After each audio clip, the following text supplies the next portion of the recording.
नमस्कार। राजस्थान समाचार में आपका स्वागत है। पेश है राजस्थान की खास खबरें।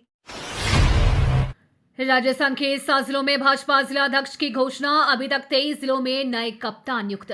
राजस्थान में भाजपा बदलाव के दौर से गुजर रही है। संगठन चुनाव से पहले राज्य के अलग अलग जिलों में जिलाध्यक्षों की घोषणा हो रही है।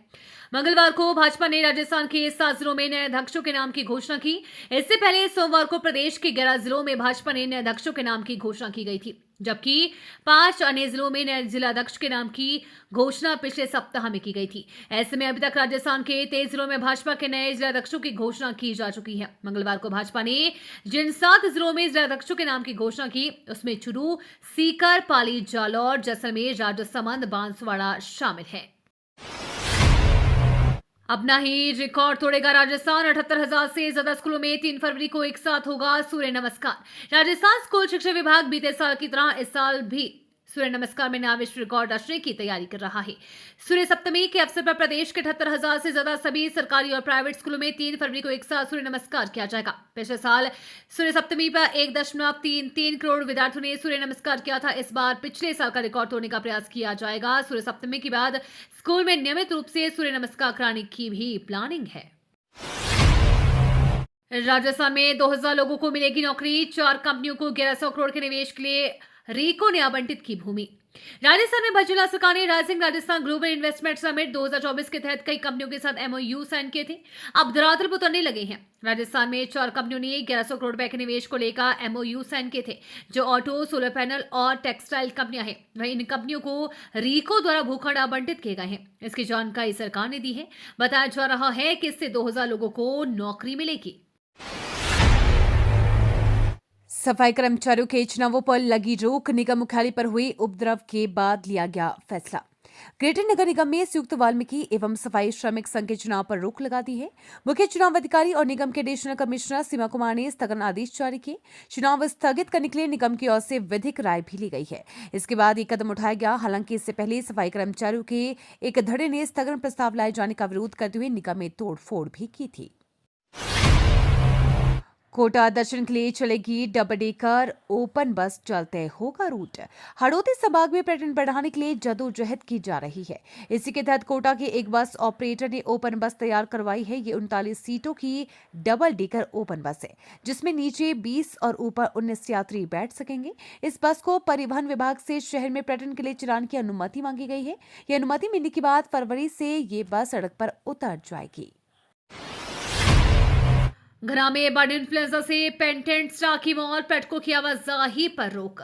केवला देव राष्ट्रीय उद्यान में बर्ड इन्फ्लुएंजा से पेंडेंट स्टार पक्षी की मौत का मामला सामने आया है। बीते दिनों उद्यान में दर्जनों की संख्या में पेंटेंट स्टार पक्षी मृत पाए गए हैं। भोपाल की लैब से आई जांच रिपोर्ट में बर्ड इन्फ्लुएंजा की पुष्टि हुई है, जिसमें से 2 में से 1 सैंपल की रिपोर्ट पॉजिटिव पाई गई है। पशुपालन विभाग ने इस घटना के मद्देनजर संभाग के सभी जिलों में एक अलर्ट घोषित किया है। खासतौर पर भरतपुर और डीग जिलों की 12 रैपिड रिस्पांस टीमों को अलर्ट कर दिया गया है। ये कदम इस महामारी के प्रसार को रोकने के लिए उठाया गया है, ताकि और पक्षियों के बीच संक्रमण न फैले। पीएमसी परीक्षा पर चर्चा को 73,000 छात्रों ने करा रजिस्ट्रेशन।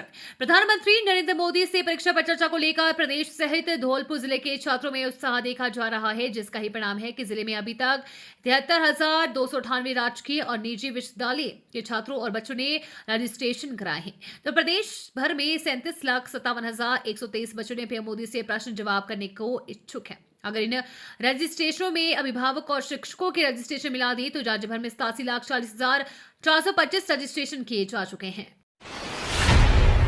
पुष्कर में ब्रह्मा कॉरिडोर बनाए जाने का विरोध हुआ। तेज स्थानीय लोगों ने सीएम के नाम सौंपा ज्ञापन।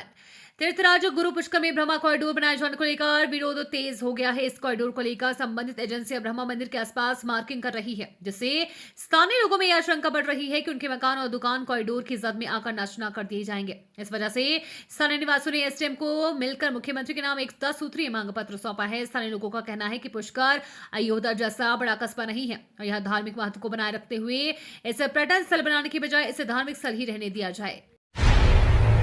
राजस्थान में पंचायत उपचुनाव का काउंटडाउन शुरू 3 फरवरी तक चलेगा नामांकन का दौर। राजस्थान में पंचायत उपचुनाव की तैयारियां तेज हो चली है। राज्य निर्वाचन आयोग ने बीते दिनों पंचायती राज संस्थाओं के उपचुनाव के बारे का पूरा कार्यक्रम जारी किया था। इस कार्यक्रम के जरिए प्रदेश के पंचायती राज संस्थाओं में रिक्त पड़े 205 पदों के लिए उपचुनाव होने जा रहा है। पंचायती राज उपचुनाव के लिए कल यानी कि 29 जनवरी को अधिसूचना जारी होगी। नामांकन का दौर 3 फरवरी तक चलेगा। राजस्थान राज्य महिला आयोग अध्यक्ष ने की जन सुनवाई। महिलाओं ने रखी समस्याएं, कार्रवाई का मिला आश्वासन।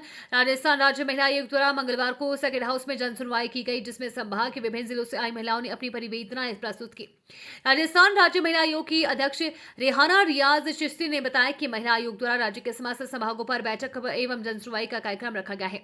इसके अंतर्गत मंगलवार को अजमेर में जन सुनवाई की गई। जन सुनवाई सर्किट हाउस में हुई। अलवर में मंगला बीमा योजना में पशुपालक ले रहे हैं रुचि। टॉप 10 में शामिल हुआ जिला। मुख्यमंत्री मंगला पशु बीमा योजना में राज्य में भले ही पशुपालकों का रुझान नजर नहीं आ रहा हो, लेकिन अलवर जिले के पशुपालक इस योजना में रुचि ले रहे हैं। इसके चलते बढ़ चढ़कर पशु का बीमा करवाने के लिए रजिस्ट्रेशन करवा रहे हैं। अलवर जिले में 49,700 पशु का बीमा करवाने का लक्ष्य दिया गया है। इसमें से सोमवार तक 38,000 के लगभग पशु का पंजीयन हो चुका है, यानी जिले में 75% के लगभग लक्ष्य पूरा कर लिया गया है। अभी अंतिम तिथि 2 दिन शेष है। इसके बाद ये संख्या और अधिक हो जाएगी। 19 फरवरी को पेश होगा राजस्थान सरकार का दूसरा बजट। 5 लाख करोड़ से ज्यादा का होगा बजट साइज। राजस्थान की भजना सरकार अपने कार्यकाल का दूसरा बजट 19 फरवरी को पेश करने जा रही है। बजट को लेकर प्लान और नॉन प्लान की बजट फाइनलाइजेशन कमेटियों की बैठक हो चुकी है। इनके अलावा बजट को लेकर व्यापार संगठनों, युवाओं, महिलाओं और खिलाड़ियों से भी संवाद बैठकें मुख्यमंत्री के स्तर पर करवाई जा चुकी है। इस बार बजट का साइज 5 लाख करोड़ रुपए से अधिक होने की संभावना है। पिछले साल सरकार की ओर से 4,95,000 करोड़ रुपए का बजट पेश किया गया था। जयपुर में मीट की 9 दुकानें सील, लगा हजारों का जुर्माना। निगम ने दी सख्त चेतावनी। जयपुर में मीट दुकानों पर प्रशासन की लगातार कार्रवाई जारी है। मंगलवार को राजस्थान की राजधानी जयपुर में मीट की 9 दुकानें सील की गई है। निगम प्रशासन ने दुकानदारों पर हजारों का जुर्माना भी लगाया। मिली जानकारी के अनुसार ये कार्रवाई जयपुर हेरिटेज नगर निगम की पशु प्रबंधन शाखा द्वारा की गई। टीम में शामिल अधिकारियों ने मंगलवार को मीट की दुकानें खुलने पर 9 दुकानों को सीज किया, साथ ही 36,000 का चालान भी किया। राजस्थान में बिजली बिल न जमा करने वालों पर बड़ी कार्रवाई। 1 दर्जन ट्रांसफार्मर जब्त, कई के कनेक्शन भी कटे। लंबे समय से बकाया बिजली का बिल जमा न करने पर विद्युत विभाग ने गांव में बिजली की सप्लाई ही बंद कर दी। गांव वालों को बिजली बिल जमा करने के लिए एक के बाद एक कई नोटिस देने के बाद जब बकाया नहीं जमा किया गया तो विद्युत विभाग ने गांव में लगे 1 दर्जन ट्रांसफार्मर को ही जब्त कर लिया है। अब विद्युत निगम के अधिकारियों का कहना है कि जब तक बकाया जमा नहीं किया जाएगा तब तक ट्रांसफार्मर नहीं दिए जाएंगे, न ही सप्लाई शुरू की जाएगी। इस कार्रवाई के बाद ग्रामीणों को अंधेरे में रहना पड़ेगा। सांभर बना पर्यटन का नया डेस्टिनेशन। 2 लाख से ज्यादा देशी विदेशी पर्यटकों ने फेस्टिवल में लिया आनंद। पर्यटन नगरी सांभर लेक में चल रहे 5 दिवसीय सांभर फेस्टिवल का मंगलवार को समापन हुआ, जिसमें 2 लाख से अधिक देशी विदेशी पर्यटक आए हैं। इस आयोजन में उप मुख्यमंत्री दिया कुमारी ने विशेष रुचि दिखाई थी। 24 जनवरी से 28 जनवरी तक आयोजित सांभर फेस्टिवल में पर्यटकों को धार्मिक, सांस्कृतिक और रोमांचकारी पर्यटन का अनुभव हुआ। उप मुख्यमंत्री दिया कुमारी का कहना था कि सांभर महोत्सव का राजस्थान की कला, संस्कृति और प्राकृतिक धरोहर को वैश्विक मंच पर लाने का एक प्रयास है।